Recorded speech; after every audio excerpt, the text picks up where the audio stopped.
Morar num bangalô, numa ilha paradisíaca no Golfo da Tailândia. Check. 3, 2, 1, yep!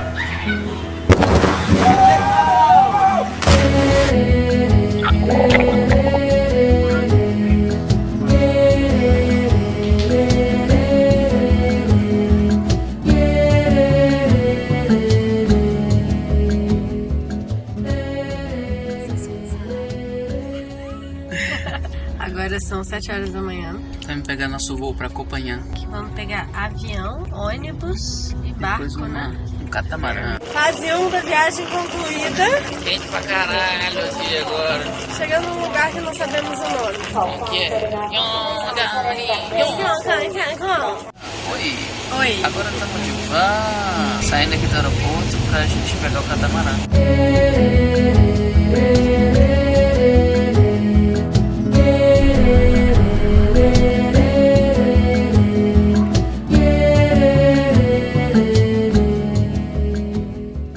Chegamos em Fangã ou Cofangã? Não sabemos ainda, na verdade, se é fã ou se é pan.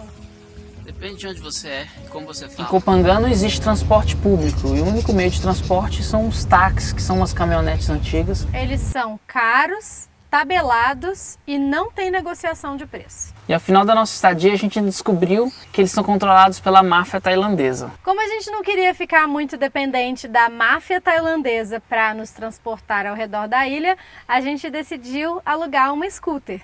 Só que eu não sabia dirigir. Nem eu. Lucas aprendendo a andar de moto para dirigir a gente na ilha. Já? Pronto? Acabou o teste?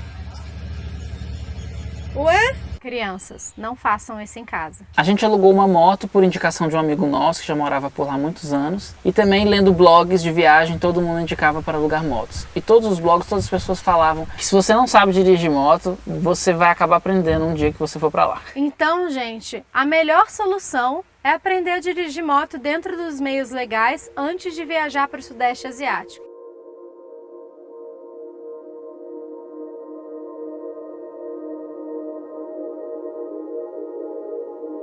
O motivo que nos levou para Copanhã foi um convite para a gente fazer um workshop sobre Tantra, musicoterapia e yoga. Um trabalho chamado Self Connection. O espaço que a gente tinha reservado para fazer o workshop acabou trocando de administração, aconteceu uma confusão entre agendas e a gente acabou perdendo a data para fazer o nosso workshop lá.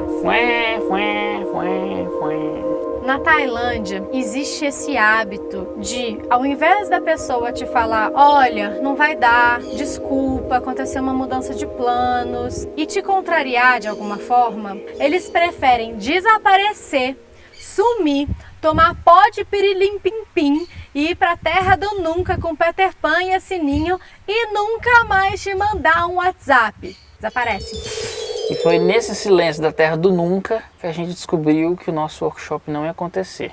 E nesse momento de dificuldade, quando a gente vai para um país para fazer um trabalho e de repente o trabalho foi cancelado, a gente respirou fundo, confiou no momento presente e deixou a magia do universo tomar conta e resolver essa questão pra gente.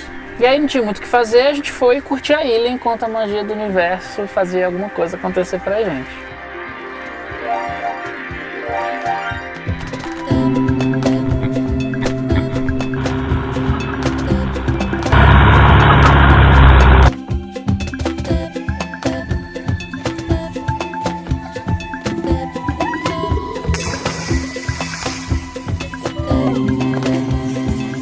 Com vocês, o maior coco do mundo que eu já tomei na minha vida! O Lucas falou que coco muito grande assim, geralmente a água não é muito doce. Não foi isso que eu falei. Um coco muito amarelo assim, Água, né? a água não é muito doce. Mas é uma delícia.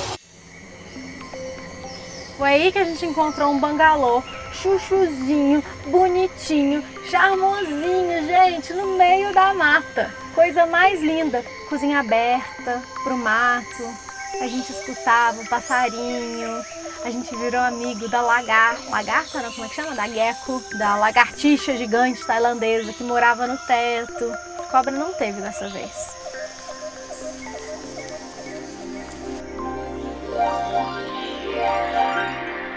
E agora olha onde estamos. Água cristalina. Transparente, total, lindo, lindo, lindo. As praias aqui são todas piscininha. E estamos aí indo ali pra Naked Beach. Bora? Bora. Tira a roupa aí que a gente tira aqui. E a gente se encontra lá. Olha só o que a gente achou. A gente encontrou um poço de argila na beira da praia. Não dá pra mostrar tudo. Porque a gente tem muitas pessoas naked aqui. Limpa tudo, esfoliante. Pele de bebê. E também dá uma energia boa pra caramba. Vida na ilha fluindo, suave na nave. A gente foi conhecer um professor de Ashtanga Yoga. Ele estava interessado no nosso trabalho de vídeo. Então fomos conversar com ele para saber o que a gente podia fazer juntos. E depois dessa conversa ele convidou a gente para praticar diariamente com ele, para a gente sentir no corpo os benefícios dessa prática. No final da conversa ele olhou pra gente e falou: então amanhã, 7 horas da manhã, vejo vocês aqui? E sem a gente saber, foi assim que a gente começou um verdadeiro mergulho na prática de Ashtanga Vinyasa Yoga. Eu, como sou metade brasiliense, metade mineiro, e minha metade mineira é bem mineira mesmo, eu sou meio desconfiado. Eu não gosto de começar qualquer coisa de qualquer jeito, sem saber o que é, como, porquê, pra quê. E ainda por cima eu tenho uma hernia de disco, que tinha dado crise meses atrás. Mas o Manu falou que estava tudo bem, que a gente podia confiar nele. Então, no dia seguinte, 7 horas da manhã, a gente estava lá. E no dia seguinte de novo, e no outro dia de novo, e no outro também, e de novo, de novo, de novo, de novo. Ashtanga Vinyasa Yoga é uma linha de Hatha Yoga que foi difundida mundialmente pelo Patabi Joyce. Esse estilo é conhecido por uma série fixa de posturas. E cada postura prepara para a postura seguinte. Ela te prepara em termos de força, flexibilidade e equilíbrio. E durante a prática há uma sinergia, uma ligação, uma interligação entre uma postura e outra. É o que a gente chama de vinyasa, uma sincronia entre respiração e movimento. Na tradição do Ashtanga Yoga, pratica-se 6 dias por semana com um dia de descanso. A gente não pratica em dia de lua cheia e em dia de lua nova. Lá a gente estava praticando de domingo a sexta, pausava nos sábados. Domingo a gente praticava. Domingo, às 7 da manhã. Quem conhece o Lucas sabe que ele não é muito da galera de acordar cedo, feliz, de bom humor, cheio de energia. Ele gosta de dormir um pouquinho mais quando pode. Eu acordo com muita energia. Oi, gente, estamos aqui em Bottle Beach, uma praia que fica na região norte. A gente fez uma trilha, foi um pouquinho difícil para mim, minhas pernas estão muito cansadas porque eu acordei cedo, fiz a prática de yoga que a gente está fazendo aqui na ilha. O Lucas hoje resolveu ficar dormindo, porque estava se sentindo muito cansado. E agora olha só quem está acordado e quem está dormindo.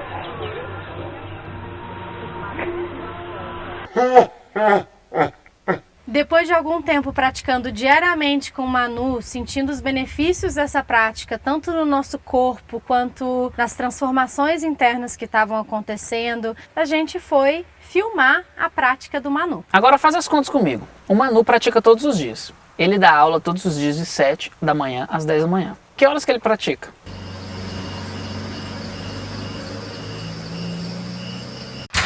Que horas são, amor? 3h40 da manhã, a gente está saindo para filmar a prática do nosso professor de Ashtanga aqui em Confangá. Como vocês podem ver, a animação é grande, só por fora que não é, mas por dentro é. Vambora que a gente tem que dirigir 5 minutos. E aí no meio de tudo isso, o Manu ainda convidou a gente para fazer parte de um curso intensivo de yoga durante 2 semanas. A proposta era que a gente andasse descalço, ou seja, aposentasse os nossos sapatos, estivesse em contato com a natureza diariamente, não comesse carne e escolhesse um tapas, uma disciplina, algo desafiador que nos ajudasse a transformar alguma coisa na nossa vida. A minha foi dormir antes das 10 e não masturbar. Durante o intensivo, a gente praticava de manhã, anotava as nossas observações, insights, sensações num diário, logo após a prática, e ainda tinha rodas de reflexão todos os dias para conversarmos sobre as nossas anotações, práticas respiratórias meditativas e aulas teóricas de filosofia Sankhya à tarde. E nas janelas de tempo, a gente trabalhava no vídeo dele. Ouvindo isso, eu tive uma ideia. Vou começar assim, ó. Inhale. Aí. Na inspiração a gente entra. Inhale.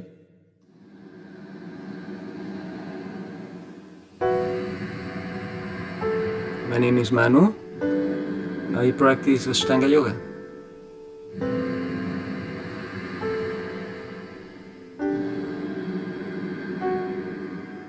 This is a method that uses the breath as a guide, as a vehicle that leads us every time more inwards and every time more inwards. As we move through the poses, as we use the breath, we start finding out blockages, we start finding out the patterns that lead our emotions, that lead our behaviors.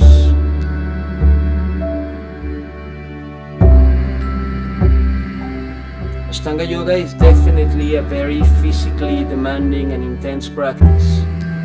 The thing is, the poses, the breathing are just tools that we use to every day do a really authentic self-inquiry or self-exploration.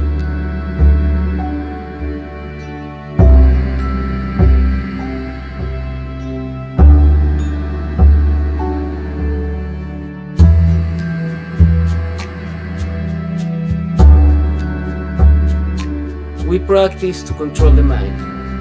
We put our bodies, we put ourselves in very extreme situations, and if you manage to overcome all these situations when you have your legs behind the head and you can't move and you can't breathe and you want to get out of it, but you have to stay there for at least 5 breaths, then you realize, well, maybe all this stuff in the outside world that makes me react in a certain way, that makes me angry, that makes me sad, is actually not that important and shouldn't be changing the state of my being.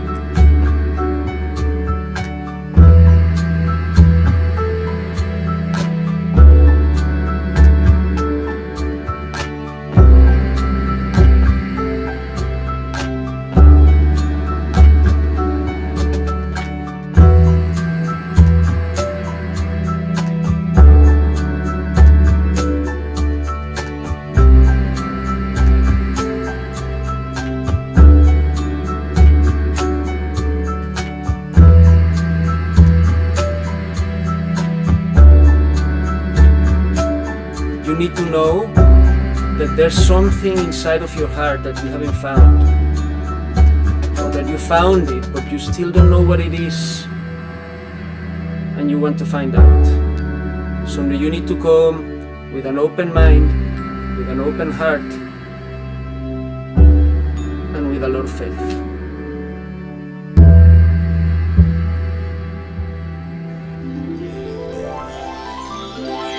Falou assim, tu tá na vida dos meus sonhos. Eu falei, é verdade, a gente tá sem usar sapato, usando o mínimo de roupa possível, shorts e top, ele só bermuda, vivendo numa ilha linda, com pôr do sol lindo, com verde, numa casa gostosa, perto da natureza, fazendo yoga, que é uma coisa que a gente ama, comendo bem, experimentando frutas deliciosas. Todo dia.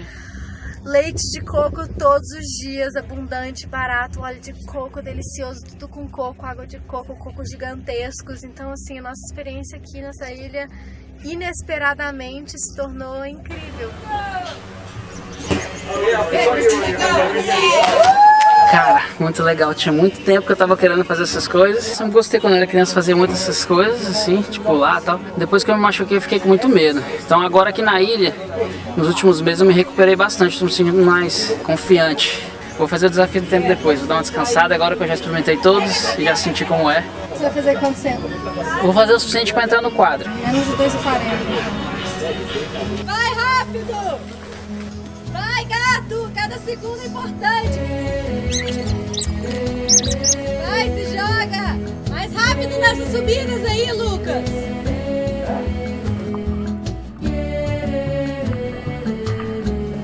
De pé, de pé, de pé!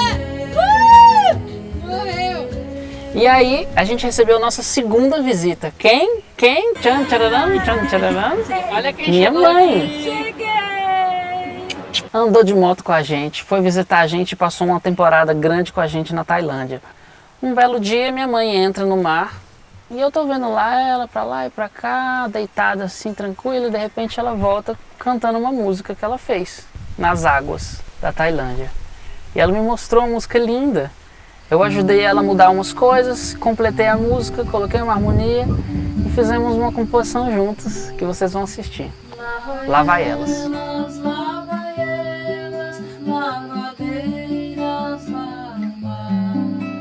Viver numa ilha paradisíaca descalço, respirando muito todos os dias, praticando yoga todos os dias, acordando cedo, tendo uma alimentação natural, foi um sonho, foi realmente transformador. Transformador para minha coluna, transformador para minha postura. A possibilidade de passar o aniversário, meu aniversário ali foi fantástico, brincando. A visita da minha mãe foi muito bom para a gente estreitar laços. Ter um trabalho cancelado não foi uma coisa fácil de digerir.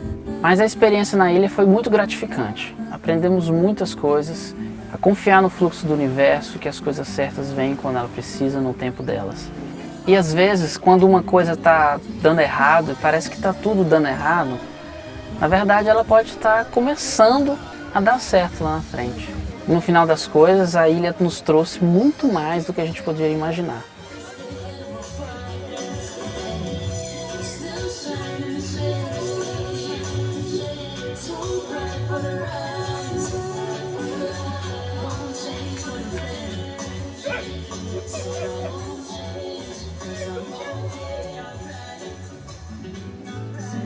Na, na,